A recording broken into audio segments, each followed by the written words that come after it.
तरीके से लड़ने का काम करेंगे और जो मोदी जी का संकल्प है कि 2047 में ये भारत विकसित हो गए 25 साल के अंदर, अगले 5 वर्षों में दुनिया की तीसरी सबसे बड़ी अर्थव्यवस्था बने। आप विश्वास करके जाइए, जिसका नेतृत्व दृढ़ संकल्पित हो, जिसकी सोच महान हो, जिसके सकारात्मक सोच के साथ लाखों करोड़ों लोगों की फौज तैयार हो, वो नेतृत्व अपने लक्ष्य में जरूर कामयाब होता है।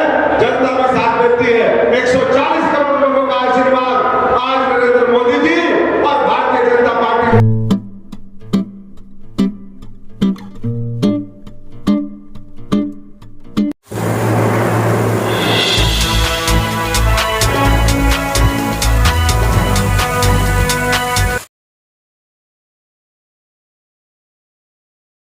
शहर फतेहाबाद की स्टेट बैंक रोड पर स्थित इलेक्ट्रॉनिक्स, फर्नीचर व हॉलमार्क ज्वेलरी का फतेहाबाद जिले का सबसे बड़ा शोरूम विशाल टीवी केयर शोरूम पर उपलब्ध है। देश के प्रसिद्ध ब्रांड के इलेक्ट्रॉनिक्स उत्पाद कुशल कारीगरों द्वारा बनाया गया अत्याधुनिक फर्नीचर, हॉलमार्क ज्वेलरी के बेशुमार गहने शुद्धता की गारंटी के साथ एक छत के नीचे आपको मिलेगी इलेक्ट्रॉनिक्स, फर्नीचर व ज्वेलरी खरीदने की सुविधाएं।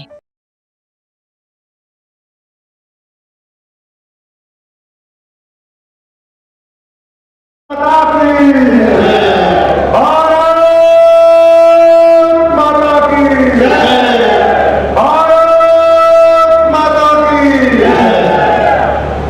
आज रतिया की धरती पर पहुंचे हमारे बड़े भाई और हरियाणा के यशस्वी नवनियुक्त मुख्यमंत्री आदरणीय नायब जी, हमारे बड़े भाई जिनको कल ही राज्यसभा में शपथ दिलवाई और जिन्होंने इस इलाके की जिले की नुमाइंदगी पहले भी करी, पार्टी के अध्यक्ष रहे, आदरणीय सुभाष बराला जी, आदरणीय दुराराम जी, आदरणीय विधायक लक्ष्मण नापा जी, आदरणीय कमल गुप्ता जी, यहाँ से पहले सांसद रहे और अभी भी सांसद है बहन सुनीता दुग्गल जी, भाई सुरेंद्र पुनिया जी, जय फूला जी, हमारी बहन जिला परिषद की चेयरमैन टीचर जी, हमारे लोकसभा के संयोजक भाई आदित्य चौटाला जी, हमारे पूर्व विधायक चेयरमैन बलियाला जी, हमारे आदरणीय सुरेंद्र राजन जी और मंचा जी, सभी पार्टी के वरिष्ठ नेतागण और सामने बैठे सभी आज हजारों की संख्या में पहुंचे यहाँ पर अनाज मंडी रतिया में। हमारे पूरे रतिया की आन बान शान, मेरी माताएं बहनें, मेरे सम्मानित पिता समान बुजुर्गों, माता, नौजवान साथियों, मीडिया के सभी साथीगण और सारे साथी जो आज रतिया की इस मंडी में चारों तरफ, क्योंकि ये पूरा मंडी का जो शहर है पूरा भर गया और चारों तरफ भी बाहर लोग दिखाई दे रहे, सभी पहुंचे हुए मेरे सभी जुझारू साथीगण। आज सबसे पहले तो मैं हमारे मुख्यमंत्री नायब सैनी जी का आप सबकी तरफ से और अपनी तरफ से यहाँ पर पहुंचने पर बहुत बहुत स्वागत करता हूँ, बहुत बहुत अभिनंदन करता हूँ, क्योंकि आज ये मेरे उम्मीदवार बनने के बाद इस संसदीय क्षेत्र में और रतिया की धरती पर पहला आगमन है। और मैं इतना ही आप सबको कहना चाहूंगा कि जब मैं भारतीय जनता पार्टी में आया तो मनोहर लाल जी मुख्यमंत्री थे और नायब जी पार्टी के अध्यक्ष थे। कई लोग मेरे से पूछते कि भाई क्या फर्क है इन दोनों पार्टियों में, तो यहाँ पर बहुत से साथी हैं जो दूसरी पार्टी एक नया नेतृत्व आगे बढ़ाने के लिए, पुराने नेतृत्व जो आने वाले समय में इस देश का नेतृत्व करेगा, तो ये फर्क है भारतीय जनता पार्टी और दूसरा इंडिया अलायंस के जो और दूसरे दल है इसमें। साथियों, ये रतिया का ये संसदीय क्षेत्र ये पिछले 2009 से 15 वर्ष से मेरा परिवार का हिस्सा रहा। जब आपने मुझे सांसद बनाया पिछले 15 वर्षों में, सांसद में तो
जाति के आधार पर जनगणना हो। विपक्ष का मुद्दा है कि भाई देश को कैसे बांटा जाए धर्म और जाति के आधार पर। देश का मुद्दा उनके लिए क्या है कि भाई भेदभाव करो, कुछ लोगों को पीछे छोड़ दो, गरीबों को पीछे छोड़ दो, कुछ जातियों को पीछे छोड़ दो, कुछ धर्म के लोगों को पीछे छोड़ दो। और जो लोग इस देश को आगे बढ़ाने में उठाने में लगे हुए, जो मोदी जी कहते हैं वेल्थ क्रिएटर है, उन वेल्थ क्रिएटरों का तिरस्कार करो। ये दोबारा 1980 और उससे पहले के दौर में इस देश को ले जाना चाहते हैं, जब दुनिया की विकास दर में भारत बहुत पीछे हुआ करता था, गरीब देश माना जाता था। और आज फर्क सबके सामने है। तो मैं तो सभी साथियों से इतना ही कहूंगा कि मोदी जी के संकल्प को, जो डिजिटल इंडिया में संकल्प है, क्लीन एनर्जी, सोलर एनर्जी में ये पूरा देश हमारा दुनिया का नेतृत्व करे। इसी जिले के अंदर 35,000 करोड़ रुपए की लागत से न्यूक्लियर प्लांट बन रहा है गोरखपुर के अंदर।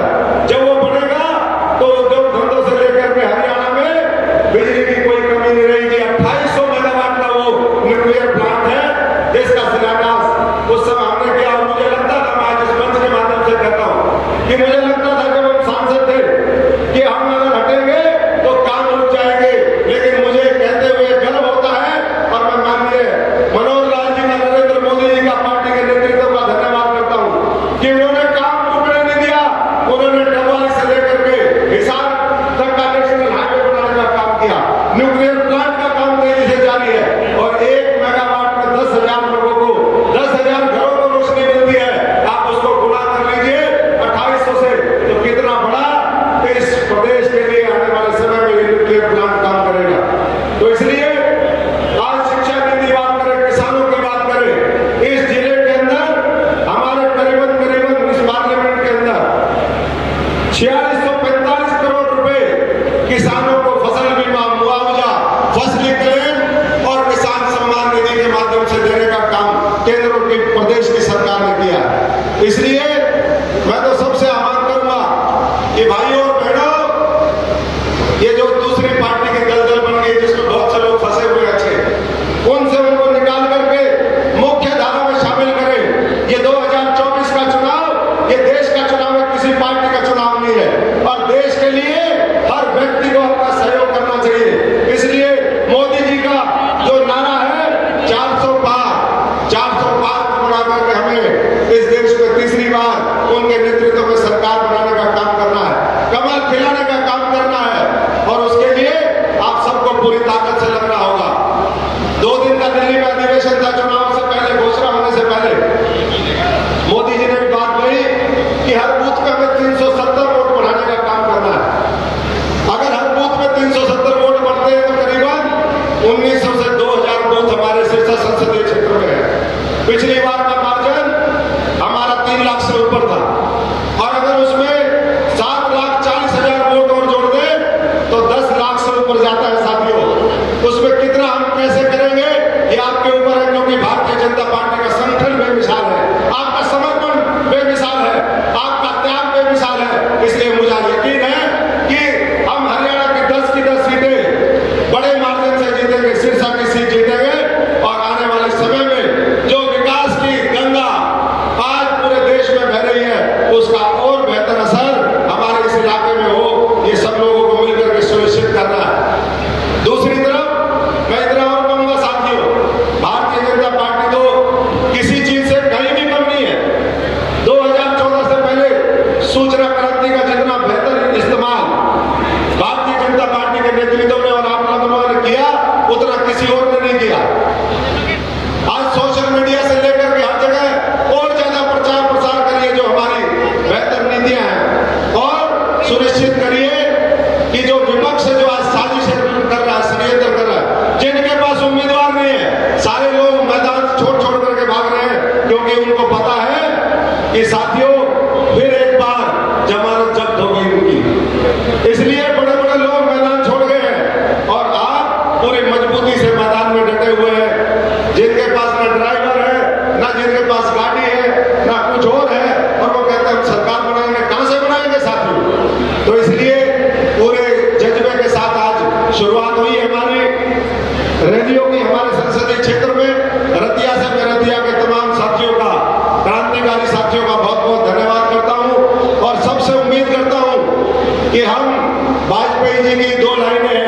जो वाजपेयी जी कहते थे कि जब तक ध्येय न पूरा होगा पक्की गति न रुकेगी।